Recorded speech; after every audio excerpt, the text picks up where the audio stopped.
My name is Joseph, a member of parliament in Kenya. And picture a Maasai village. And one evening, government soldiers come, surround the village, and ask each elder to bring one boy to school. That's how I went to school. Pretty much a government guy pointing a gun and told my father, you have to make a choice.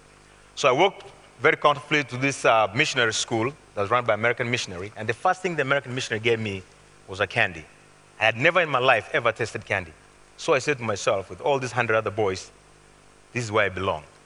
Stayed. When everybody else was dropping out, my family moved, we were nomads. Every time school closed, it was a boarding school when I was 7, you had to travel until you find them. 50 miles, 40 miles, it doesn't matter. You sleep in the bush, but you kept going.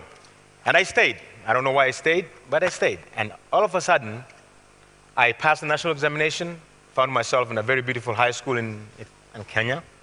And I finished high school, I just walking and found a man who gave me a full scholarship to the United States. My mother still lives in a cow dung hut. None of my brothers have gone to school. And this man told me, here, go. So I got a scholarship to St. Lawrence University, upstate New York. Finished that. And then after that, I went to Harvard school, graduate school. Finished that. And then I worked in DC a little bit. I wrote the book Financial Geographic and taught history, US history.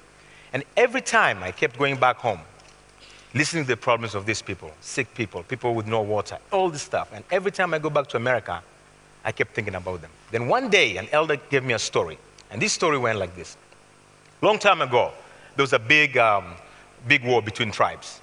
And there was this specific tribe that was really afraid of this other larger tribe. And every time they sent scouts out there to make sure no one attacked them. So one day the scouts came running and told the villagers, the enemies are coming only half an hour away, they'll be here. So people scrambled, took their things, and ready to go, move out. But there were two men. One man was blind, one man had no legs. He was born like that. So the villagers, the leader of the chief said, no, sorry, we can't take you. You slow us down. We have to flee our children, women and children. We have to run.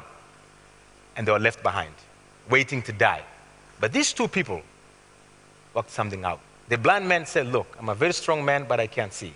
The man with no legs says, I can see as far as the end of the world, but I can't save myself from a cat or even whatever animals. So this man, the blind man, went down on his knees, down like this, and told the man with no legs to go over his back.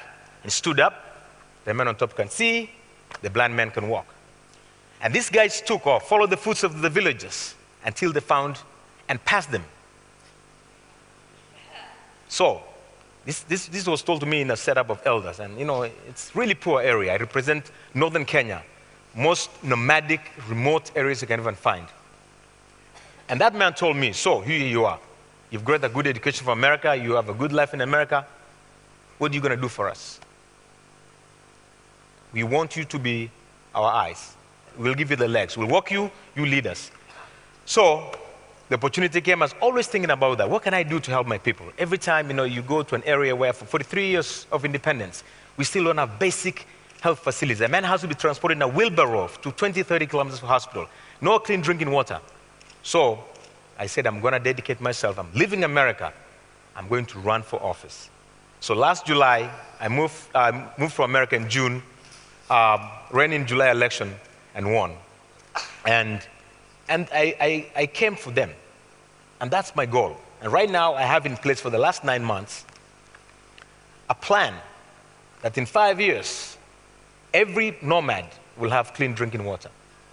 We're building dispensaries across that constituency. I'm asking my friends from America to help with bringing nurses or doctors to help us out. I'm trying to improve infrastructure. I'm using the knowledge I received from the United States and from my community to move them forward. I'm trying to develop homegrown solutions to our issues. Because we realize that people outside can come and help us. But if we don't help ourselves, there's nothing we can do. So my plan right now is, as I continue with introducing students to different fields, some become doctors, some lawyers. We want to produce a comprehensive group of people, students who can come back and help us see a community grow that is in the middle of a huge economic recession. So as I continue to be a member of parliament, and as I continue listening to all of you talking about botany, talking about health, talking about democracy, talking about new inventions, I'm hoping that one day, in my own little community, which is 26,000 square kilometers, maybe 5 times the size of Rhode Island, with no roads, would be able to become a model to help others develop. Thank you very much.